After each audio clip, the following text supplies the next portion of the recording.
Hey, I hate to sound like a broken record, but I didn't mention about cleaning up the excess plaster in the last video.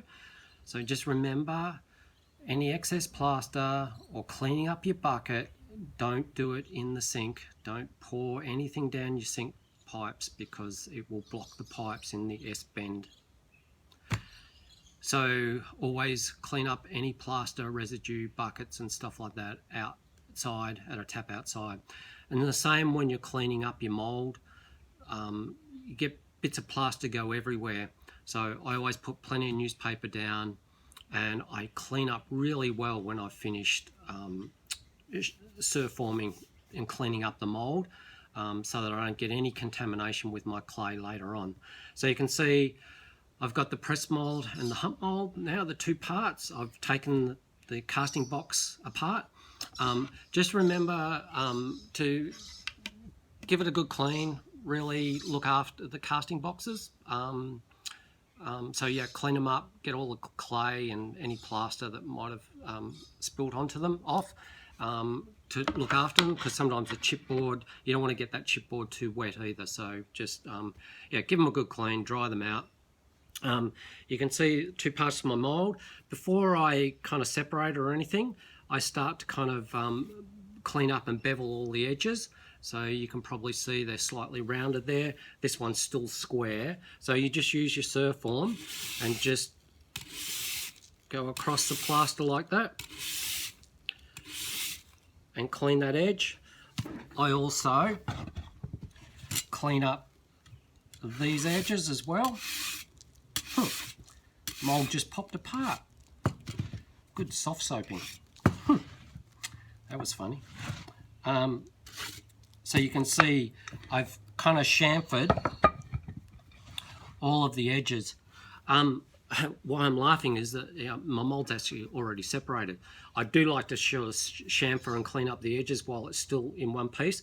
I also lightly surf form the top surface as well, but sometimes I'll go over it like with a metal kidney tool. But I actually like these metal paint scrapers, and I just sort of scrape them clean. When you've got a new surf form blade, it's really hard not to get the blade marks on there. Old surf form blades probably are better, it just takes longer. But yeah, I often just finish it off with a metal paint scraper, bevel all of those edges, and then if you soft soap really well, it comes apart really easily. But if it doesn't, I just usually turn it on its side. I get the paint scraper, the metal paint scraper, I gently put it in the corner and I give it a bit of a tap with a hunk of wood or a rubber mallet, and it shouldn't take much. If you've soft soaped really well, it should separate and come apart really easily.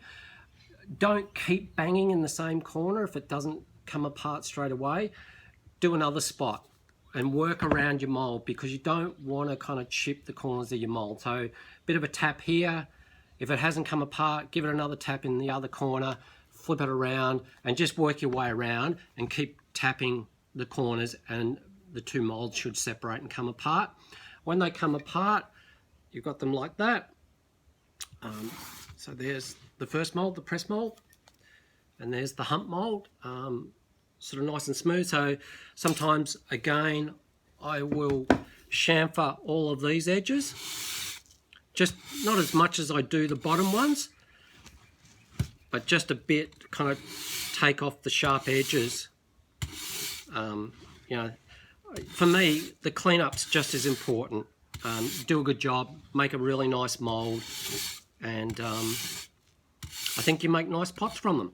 I'll do the same with this mould, and then I keep them stored together.